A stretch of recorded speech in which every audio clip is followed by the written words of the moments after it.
Hello and welcome to the Saudi Football Fanatics channel. Our team is unchanged. Andras and Mark are here with me today to wrap up the summary of the summer transfers in the Russian Saudi League. Hello. Before we start, let us thank you for listening our previous episodes and following us. We hope that you will like the forthcoming episodes as well. Let me proudly announce that we are available on Facebook and Instagram too. So if you like our content, please support us by following us not only on Spotify, but our Facebook and Instagram channel too. Okay, so let's get started. In our last episode, we analyzed the summer transfers of 9 teams out of 18 teams participating in the Saudi top division. Now we will finish this work and talk about the remaining 9 teams. Furthermore, we will briefly talk about the events of the 4th to 6th rounds of the RSA. After that, we will catch up with the current events of Saudi football in the forthcoming episodes and many more interesting topics, so I think you will not regret staying with us. We are very excited about the next episodes. But before we get to business with today's episode, how was your week, guys? What do you think about the AFC Champions League results? Or anything else you would like to share with us? Thanks, Dila. All good. But I think before we turn on the Champions League, we missed the point last week, sadly, namely the new manager of the national team, Roberto Mancini. Mancini won the European Championship with Italy 2 years ago, but from that point, Italy went on a downhill and was not able to get back on the right track and even missed the World Cup. Before that, Mancini had nice results with Manchester City, their first Premier League title, for example, and with Inter, but never stayed for a long period at any team. What do you think? Will he be able to make any change at the national team or even to get to the level of the World Cup's hero Hervé Renard? I'm a little bit skeptical in this regard. And in connection with the Champions League and the Cup, Andris may have more experience than me, so I would leave the main questions for him. But after the draw of this weekend, I cannot forget what I asked last week, that Hilal will be in a bad form or not. I think slowly we will get the answer for that. Well, yes, and it is not enough that Hilal was unable to beat Damak in the last round of the domestic league. They only played a draw against Nafbahor Namangan, their Champions League opponent from Uzbekistan. Moreover, this happened on home ground in Riyadh in Al Hilal Stadium. So given these facts, yes, Mark, we are starting to receive the answer that they are not in their best form, and probably Neymar also dreamed about a better debut in this team. Obviously, the season is very long, and Al Hilal is still one of the top contenders of the ACL Champions League as well. As we are talking about the Champions League, it has to be mentioned that this was unfortunately followed by another disappointment as Al-Fayha lost its Champions League debut against Ahal, their opponent from Turkmenistan. However, I still believe that Fayha will also move forward from their group and qualify for the next round. Now, on the bright side though, Al-Ittihad easily bested their Uzbek opponent Al-Malik FK by 3 goals. Furthermore, Al-Nasser also started with a win on away ground against Persepolis, the great team of Tehran. The pictures of the arrival of the Al-Nasser team bus have made the word press. It was heartwarming to see how the residents of Tehran awaited this game and welcomed Al-Nasser in several cases, Cristiano Ronaldo himself with posters and billboards hanged around.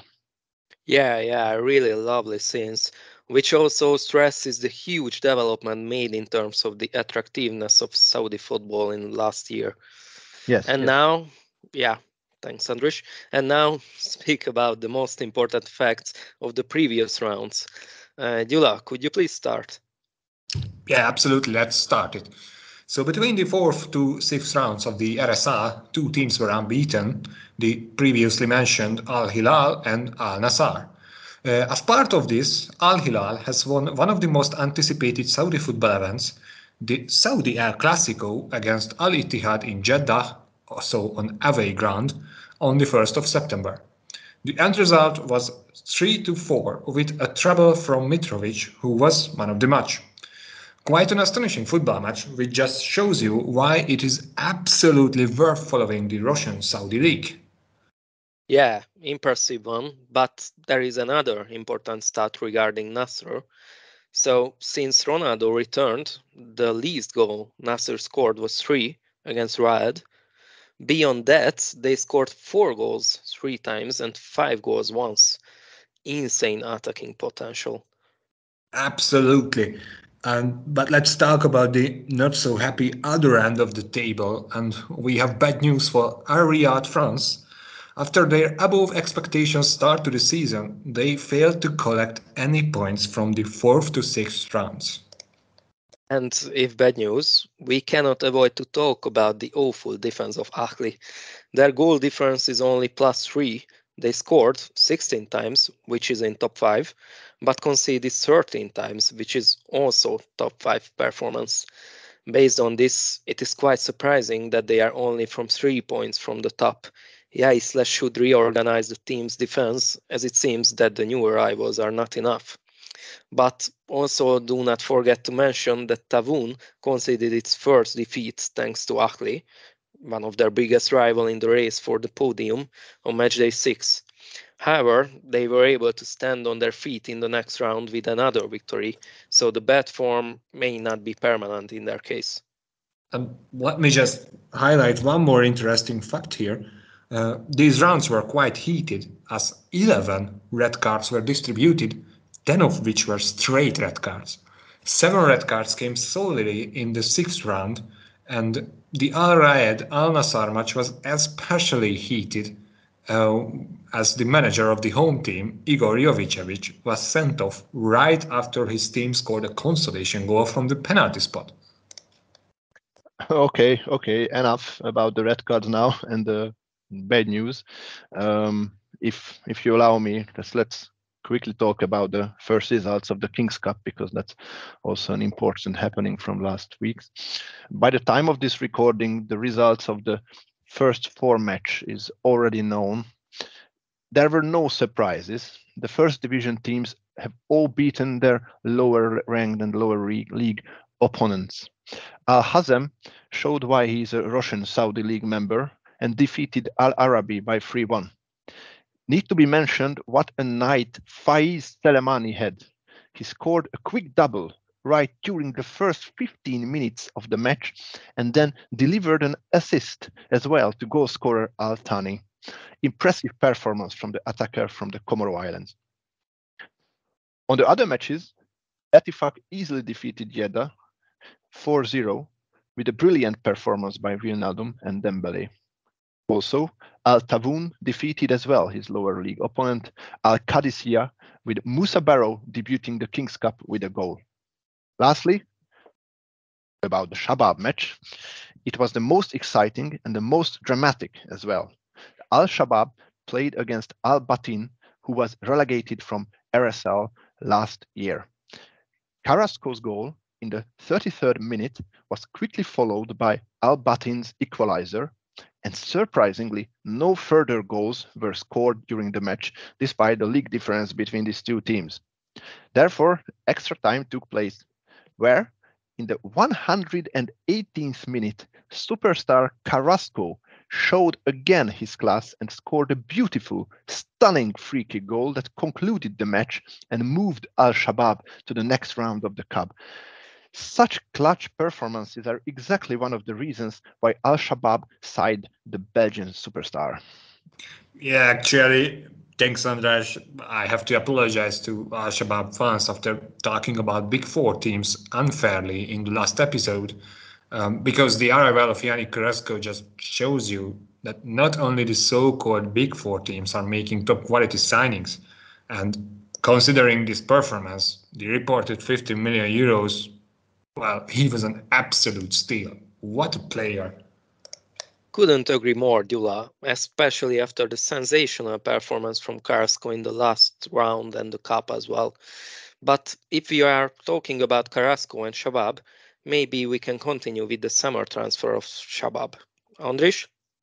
Yeah, sure. When when we are talking about Riyadh, and it's important to mention that when we are talking about Riyadh, we tend to immediately think about the rivalry between two giants in the city, Al-Hilal and Al-Nasr. However, we must always remember that there is a third giant there, Al-Shabab, which is not a football club which can be simply stepped over. Actually, it was Al-Shabab was the first football club in Riyadh, and they are already 6-time champions, which titles are not relating to a single era in their history. As for instance, they have won 3 titles in a row in the early 90s, but they also won on their last one so far in 2012. Yeah, I'm correct. In 2012, they remained contenders over these years. Last season, they become 4th on the table. So, referring to what Gyula raised our attention earlier, whenever we are using the term Big Four, it rather refers to the ownership background of that 4 teams, but not to their exclusive greatness or something like that. As in terms of results, it might be better to use the Big Five, the term Big Five, or even Big Six, as Al-Ettifaq may also claim a place for itself in this VIP club. Okay, but please let's talk about the transfers. I think we all understand the term Big Four now. Yeah, sure. Just wanted to make it clear because we may use the Big Six term later on. To continue with the transfers, Al-Shabab bought Diallo for 18 million euro from the French First Division team Strasbourg. So far, Diallo is short of goals, but this will not remain forever like this. The greatest signing of the summer was without question the earlier mentioned superstar Yannick Carrasco, Belgian international.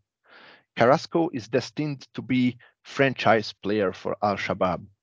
Due to his late arrival from Atletico Madrid, he only played 2 league games and 1 cup match so far, but already delivered 3 goals and 1 assist on these games. What a goal he scored yesterday in the extra time of the King Cup match. Again, sorry, I have to mention it again. It's absolutely unbelievable. كاراسكو خلف هذه الكرة الثابتة كاراسكو يتقدم. Another impact signing is Gustavo Cuellar from Al-Hilal. He arrived to defensive midfield for only 1.4 million euro.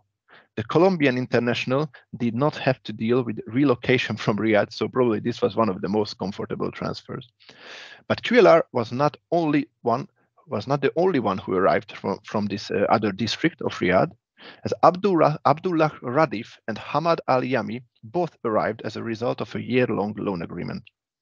These younger talents are expected to be bench players, though, throughout the season.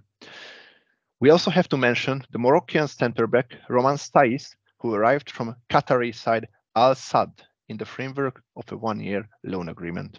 Roman Stais might be familiar to the fans from the French First Division, and subsequently he also played many years for Wolverhampton and then 1 year from Besiktas. Yeah, and also was one of the biggest stars of the Moroccan national team's fantastic performance during the World Cup.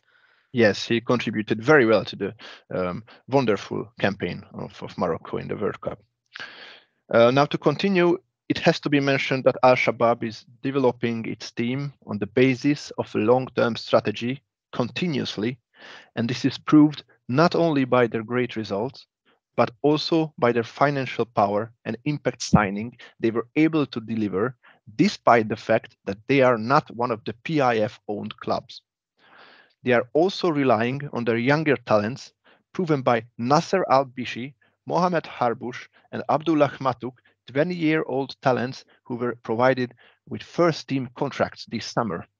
Yeah, right back Mohamed Harbush certainly has a great future ahead of him. Indeed, and he already delivered an important assist, you remember, which resulted in a late-game equalizer against Damak in the 3rd round. Now to move forward as regards the departures. Al-Shabab sent many players temporarily to another club by a loan agreement. These players switched to the Yellow League or the Emirates, with the exception of Syed Al-Rubaye, who joined Al-Okhdood for this year. This was not the only arrangement between these 2 clubs, as the 34-year-old goalkeeper Hussein Shayan also departed in a free transfer to Al-Okhdood to Najran, the home city of Al-Okhdood. Another intra-league free transfer was the departure of Zaid Al-Bawardi to Al-Raed. To leave the biggest names to the last, Al-Shabab sold its starting centre-back Hassan Tambakti to Al-Hilal. The Saudi international joined Al-Hilal for €11.5 million, creating financial backup for the signing of Carrasco and Diallo. His place will be covered with Roman Saiz, who arrived only for €1.4 million, if you remember. Just a quick reminder how good businesses are made in the black and white part of Riyadh. Moreover, €6.5 million was received by Al-Shabab in exchange for the sale of Aaron Bupenza to Cincinnati. By this transfer, the 26-year-old Gabonese player basically started his early retirement in the MLS. Too bad for him. Well, what a shame. But let's get back to the Russian Saudi League, namely to Jeddah giants Al-Ittihad. The reigning champions did excellent business this summer. Not a lot of departures, while a lot of quality signings summarized their summer transfer window. Moreover, their biggest signings, Ballon d'Or winner Karim Benzema and N'Golo Kante, arrived on free transfers. Of course, the Jeddah-based team did not just stop here and splurged money on the big names. Fabinho arrived from Liverpool for €46.7 million and Jota arrived from Celtic for €29.1 million. By the way, please do not mix up him for Diogo Jota, who still plays for Liverpool. I think it only depends on the winter transfer window performance of Ettifaq. Yeah, but let's get back to the Jeddah Giants. The defense was strengthened by Luis Felipe, who arrived from Real Betis for €22 million. By the way, just to put it into perspective, the aggregate transfer fees of these three players were way below the price Arsenal paid for Declan Rice. And imagine that there are people who are criticizing the Saudi League because of overspending. What a joke. Pathetic. But back to the summer transfer arrivals of Al-Ittihad. They also signed players from the RSL, so not only from abroad. Talented Saudi international Faisal Al-Ghamdi joined from Al-Ettifaq, and the veteran one-time Saudi international Hassan Kadesh joined from Al-Tawoun. The aggregate transfer fees of these two players were in the region of around €20 million. But let's talk about two more quality free transfers from the RSL. Midfielder Sultan Al-Fakhran joined from Al-Raed and international winger Saled Al-Amri joined from Abha. One more arrival worth mentioning from the Saudi First Division, the former international goalkeeper Abdullah Al-Mayouf joined from arch-rival Al-Hilal as a backup goalkeeper for an undisclosed fee. So overall, every position massively strengthened. Almost an entire starting lineup of quality signings were acquired for around €120 million.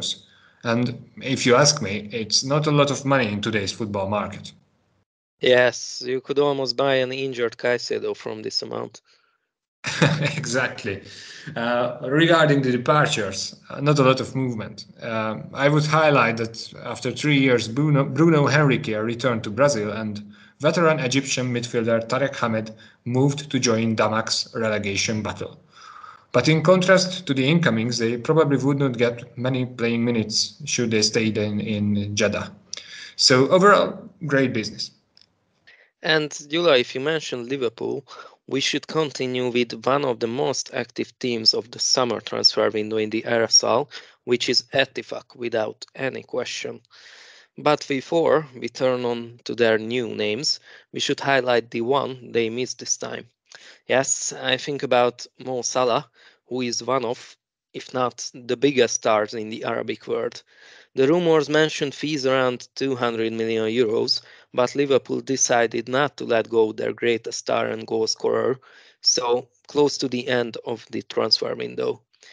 This transfer may not happen this time, but I'm sure that they are constantly working on to seal this deal in the coming year, since Salah would mean a totally new level of the transfers of the RSL. Yeah, obviously, stay with us for the long term because we will cover the winter transfers in due time. But let's continue with the actual transfers which happened, please. Okay, Then, if we mention Salah, we should stay at this Liverpool topic, as Ettifaq signed 3 Merseyside legends anyway. As a head coach, they were able to seduce Steven Gerrard. I'm not sure this seduction was needed anyway, since Stevie G did not impress anyone in his last months as Aston Villa manager.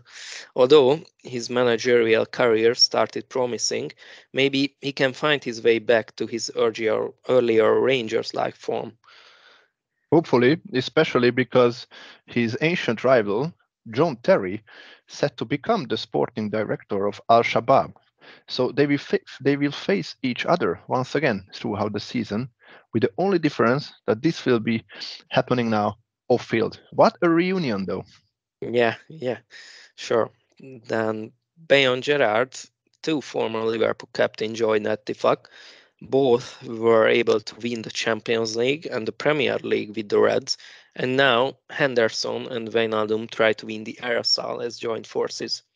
Sources tell that Hendo did not intend to leave Liverpool, however, the insane salary Ettifaq proposed may change his mind.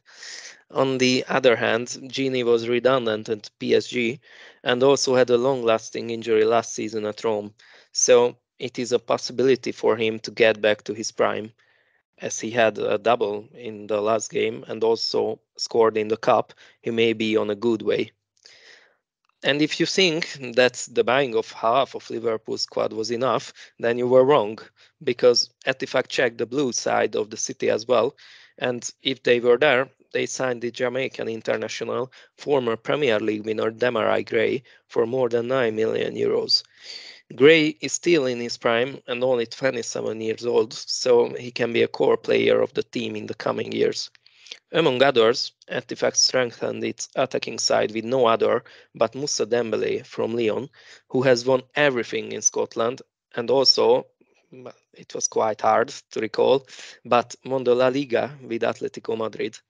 Dembele seems to be a good investment so far, since he already scored 6 times and gave an assist in 6 games. And do not forget to mention, but you may have seen this on our Instagram, that Jesse Lingard started to train at Ettifaq some days ago. Hopefully we will get to see him in Ettifaq jersey in the coming weeks. And now, go to the departure side. The biggest loss is Faisal Al-Ghamdi, who left for the reigning champion Ittihad for almost 12 million euros, which is quite an impressive fee within the league as a domestic player. He did not get the chance so far at his new team, and he left without any goal in this season, so it may happen that Ettifaq made a really good deal. Beyond Faisal, Özdemir left on loan and will spend the next year in the Turkish Super League. Ettifaq made some kind of a spring cleaning to free some space for the arrivals. With the already mentioned ones, they let around 15 players to go, but it is true that some of them left for a loan only, and we will see them again at the team next year. I think a whole episode could be spent on Ettifaq, but then we could talk about the others, like Abha. Yeah, Abha. Abha, which barely stayed in the first division last year, so the task for this transfer window was to strengthen the team so that this season would be somewhat more relaxed for the Abha fans. To ensure this, they started developing the team from the back, and veteran Romanian international goalkeeper Tatarușanu joined on a free transfer. Another experienced and completely free transfer was the 100 cap the Polish international midfielder Krychowiak. The former Paris Saint-Germain player actually joined from Krasnodar.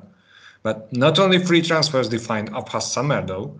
The attacking department was rebuffed by the signings of youth international Hassan Alali from Al-Ahli for 0.5 million euros and French League One veteran Gini international Karl Toko Ekambi from Lyon for 1.5 million euros.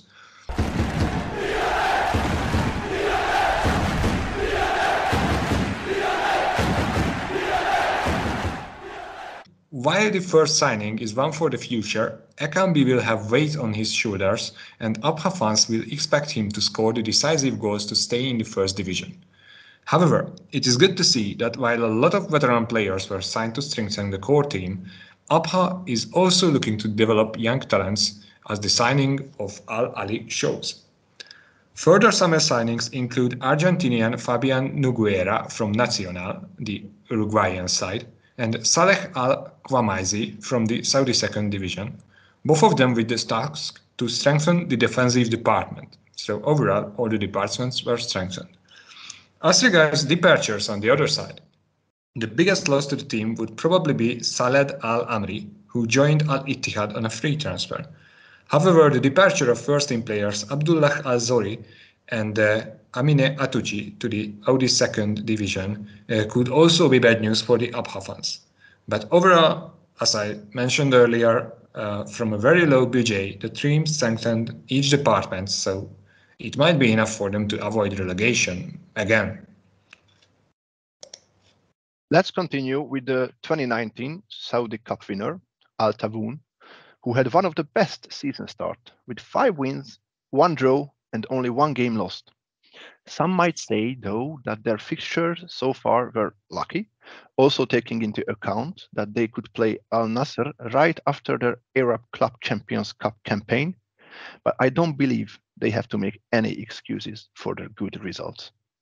Al-Tawoun, just as Al-Shabab, is also a great example for clever team-building efforts of management.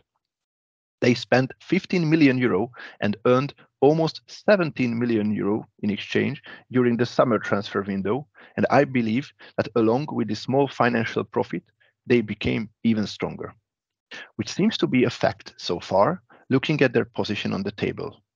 However, do not be mistaken, I don't say they will remain for sure on the podium by the end of the season, but none of the big 6 teams, if we can call them that way now, will have an easy ride against them.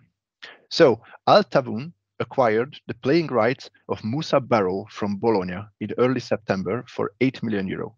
The quick Gambian left winger is a very powerful reinforcement for the team.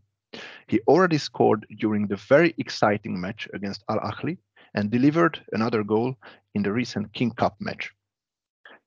Other great reinforcements during the summer were Andrei Girotto from FC Nantes for 4 million euro and the right winger Mateus from the Japanese league for 2.8 million euro.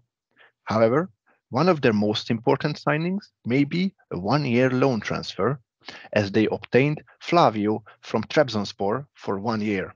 Flavio started already in all 7 league matches for Al-Tawoun so far and scored once during the 4-win win against Al-Wehda. Now, probably the greatest name departing the club this summer was Hassan Kadesh. The experienced left winger switched teams within the country and joined the reigning champion Al-Ittihad. Kadesh left a big void behind on the left wing of Al-Tawoun's defense. This has to be filled in by the young Muath Fakihi, who arrived from Al-Hilal in a 1-year loan transfer. Fakihi is therefore only a temporary solution for Al-Tawoun. Also, although he is very, very talented, still very, very young. So it will be one of the biggest questions of the year for Al-Tawoun, whether he can successfully compensate the absence of Kadesh. So far, he is doing well. Well, Andres, let me interrupt here, as Tawoun looks very thin on the left wing. Do you think he will keep his good form? And what happens if he gets injured, for example? Yeah, I agree. And I thought so as well originally, that they are quite thin on the left side of the defense. But honestly, Fakihi keeps impressing the fans and seems to be able to solve these positions problems, if you ask me. However, it is a good question what happens if he gets injured, especially because the young left back Saad Balobaid also departed the club, as he was signed by Al Ahly, as mentioned in our previous episode. So, yeah, really good question, and I hope the Al-Tawoun fans will not need to find the correct answer later on, and this question of yours remains hypothetical. Nevertheless, Fakihi will be granted with more than enough playing time for sure, and thus the club who mostly benefits from this transfer will be Al Hilal at the end of the day. Typical Hilal thing. Yes. And now let's talk about the 3 times second division champion Al-Tai. As we experienced already at other teams, the player movement was quite active at Tai as well, with 14 arrivals and 15 departures. One of the best signings, almost the biggest, but remain at best, signing so far is Bernard Mensah from Kayserispor, who has already scored 4 times in 5 games. So he could be a big surprise during the whole season. The most expensive players arrived from the Romanian First Division, as Tai was able to sign Croatian goalkeeper Duganjic, who was already able to give an assist, which is impressive from a goalkeeper. And they also signed the Romanian international Andrei Cordea, who also has a goal and an assist so far. These solid players were just beyond 3 million euros altogether, which certainly can be called a bargain. Beyond the above, Tai signed Virgil Misicjan from Twente for free, but the former 5 times Bulgarian champion is still in debt with goals, since he was not able to score any in 7 games. Most of the other signings of Tai came from rivals in the Saudi League or from the second division, the Yellow League. It is also worth a mention that except for Salman Al-Mubashar, all the other newcomers are not above 30, so if they will be able to perform the way the bosses of Tai expects, then they can become solid core players for the squad for years. The biggest name on the leavers list is Denner, who left for the Portugal First Division and already scored a goal next to an assist in the team of Portimonense. Good luck for the Brazilian, who already spent 6 years at Portimonense before Al-Tai. We can certainly call that a homecoming. All of the players left for free, or we do not have exact information about their transfer fee. Most of them left for other RSL or second league teams beyond NR and were above 30. Based on the signing of prime age players and that they left the older ones to go, Al-Tai is planning for a marathon and not for a sprint this time. Yeah, and if we are talking about teams potentially fighting to avoid relegation, let me continue with Al-Khaleej, which was the team that stayed in the first division last year only thanks to the increase in the number of the teams in the RSR. And the team surely felt the need for strengthening, as probably they had the most busiest summer transfer window among all teams, despite both Andras and Mark telling you otherwise. So busy that if I want to go into details, this episode would surpass 1 hour.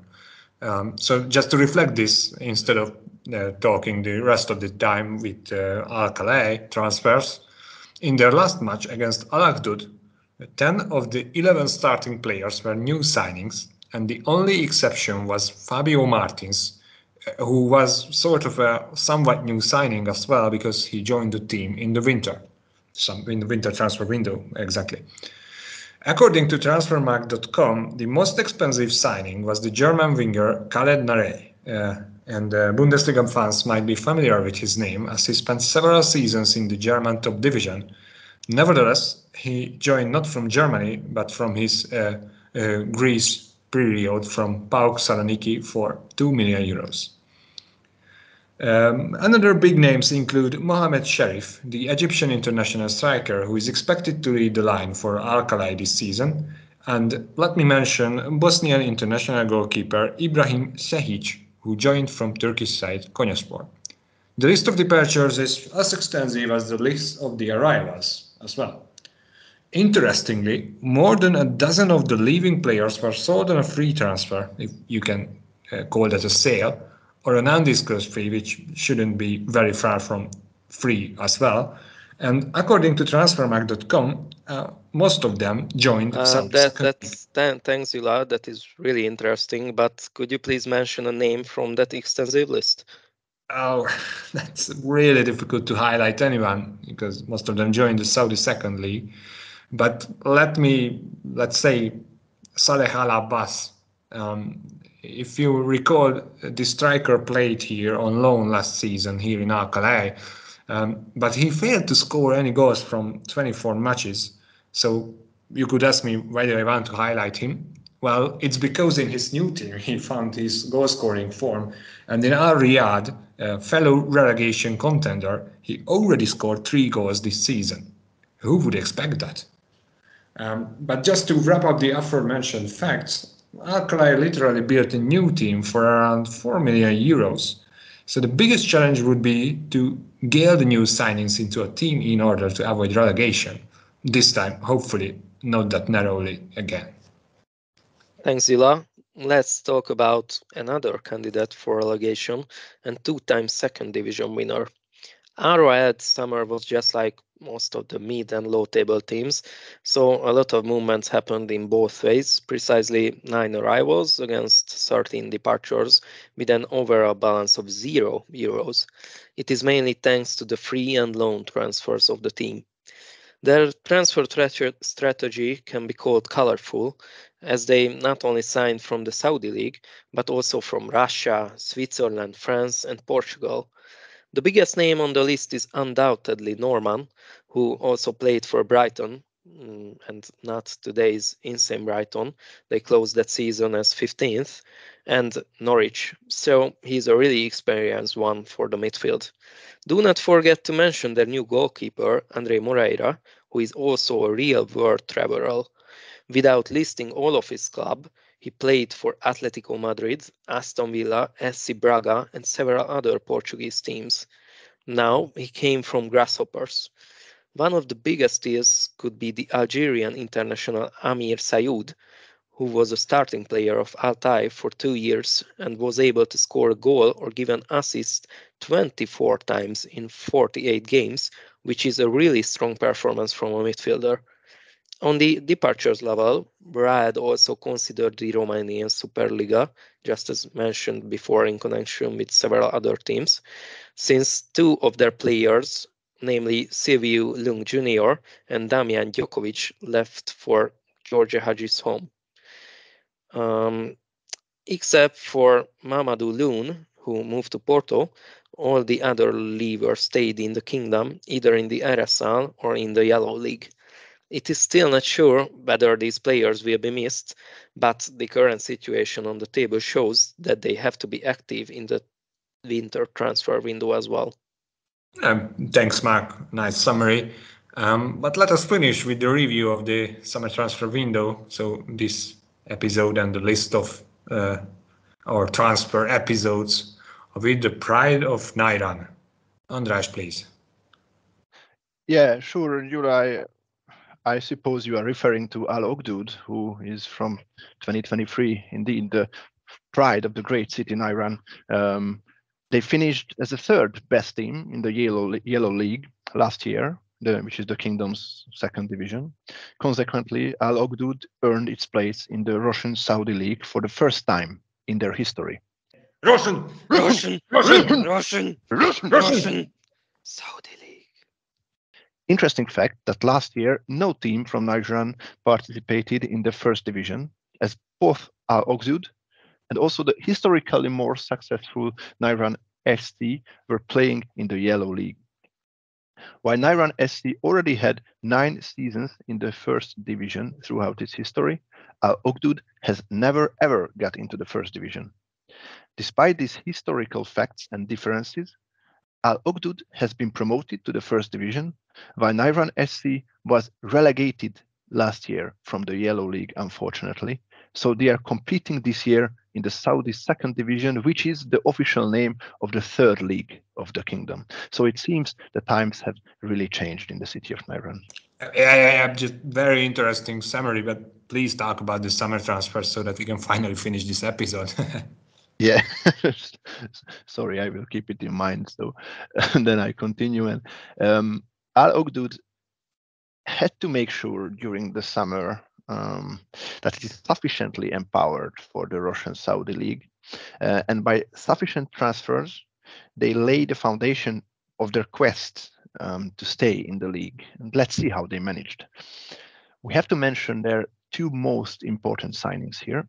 On the one hand, the left winger Xavier Godwin from the Portuguese first division team Casa Pia. He arrived for 2.5 million euro. On the other hand, the centre back Andrei Burka came from 1 million euro from Romania, from CFR Cluj. The Romanian international scored a very important goal on their debut game against Al-Shabab, which earned a very valuable point for Al-Okhdood. They also signed Leandre Tavamba from Al-Tawoun, who will be their starting striker throughout the season, it seems. He will be supported by a temporary loan signing, the right winger Alex Collado, who arrived straight from Sevilla from Real Betis.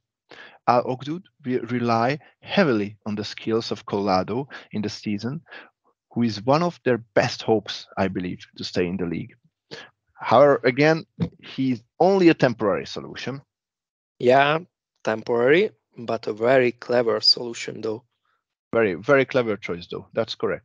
As regards the departures, only bench players left the club who were sent to Yellow League teams in the course of free transfers. Apart from them, the club had to send back to their clubs 3 of their loan signings last year, Mubarak Al-Sagor and Sultan Hafsavi to Al-Wehda, while Asil Abed to Al-Ittihad. In my opinion, these vacancies will be successfully compensated by their earlier mentioned summer signings. Only question is whether this will be enough for staying in the league. It will be quite hard by scoring such few goals, I think. Yes, that's the team and the team members have to find their goal scoring shoes soon enough, because so far they had problems with goal scoring. They only scored 3 times in the 7 games so far, and they will not be able to just remain in the first week purely relying on their defense. So this concludes this episode of our podcast. We hope after these 2 episodes about the transfers, we could provide a useful highlights to you about the Saudi summer transfer window. In our next episode, we will continue with the happenings of the 7th and 8th rounds, and further surprises are waiting. Thank you for listening. And if you enjoyed this episode, please follow us on Spotify and on Facebook and Instagram as well. See you soon.